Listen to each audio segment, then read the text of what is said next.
සුබ දවසක් Dilini plant nursery. ඉතින් අද මම කතා කරන්න බලාපොරොත්තු වෙන්නේ ඔයාලට මෙන්න මේ ලස්සන සකියුලන්ට් පැලේ ගැන. ඉතින් මේ සකියුලන්ට් පැලේ දැන් ඔයාලට පේනවා ඇති ගොඩක් උස්සට හැදිලා තමයි තියෙන්නේ.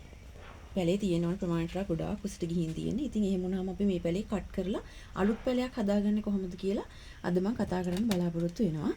ඉතින් ඒකට අපි ඉස්සර වෙලා මේ පැලේ තෝරගන්න ඕන කට් කරන පැලේ. ඊට පස්සේ අපි ඒකට බඳුනා වගා මාධ්‍යයක් හදාගන්න ඕනේ.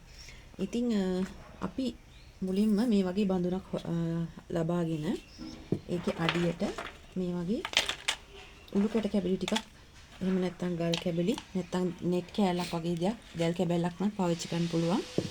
ඊට පස්සේ මේකේ වගා මාධ්‍ය විදිහට මම පාවිච්චි කරලා තියෙනවා වැලි මතු පිටපස් ඒ වගේම කොම්පෝස්ට් පොහොර. ඉතින් දැන් මම මේ මාධ්‍යයෙන් මේ විදිහට මේ බඳුන පුරව ගන්නවා. පොට් එකේ භාගයකට වඩා චුට්ටක් වැඩියෙන් වගේ පුරව ගන්න. ඊට පස්සේ අපි මේ විදිහට හොඳට පොට් එක තියාගෙන සකස් කරගෙන පැලේ කට් කරගමු. දැන් මේකේ ඔයාලට පේන ඇති මුල් ඇදිලා තියෙනවා මේ තැන් වලින්. ඉතින් මෙන්න මේ හරියෙන් වගේ අපි මේක කට් කරගන්නවා. පරිස්සමෙන් කට් කරගන්න. ඊට පස්සේ මෙයාගේ මේ මැරිලා ගිහිලා තියෙන පාත්‍ර අපි අයින් කරනවා. මේ විදිහට.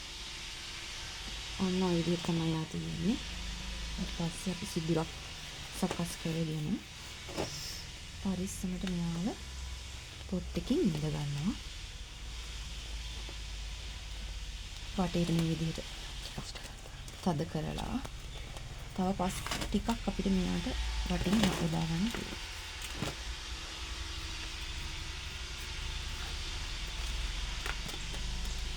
මේ විදිහට හදාගත්තට පස්සේ ඔයාලට පුළුවන් ජලය ලබා දෙන්න වටේටම. සකියුලන්ට් පැලවලට කෙලින්ම ජලය ලබා දෙන්න එපා පැලේට උඩින්. එතකොට මේ පත්‍ර මැරිලා යන්න බලනවා. ඒ නිසා දැන් මේ ජල සම්පාදනය කරලා අපි මෙයාව හෙවණ තියෙන තැනකින් තියා ගන්නවා.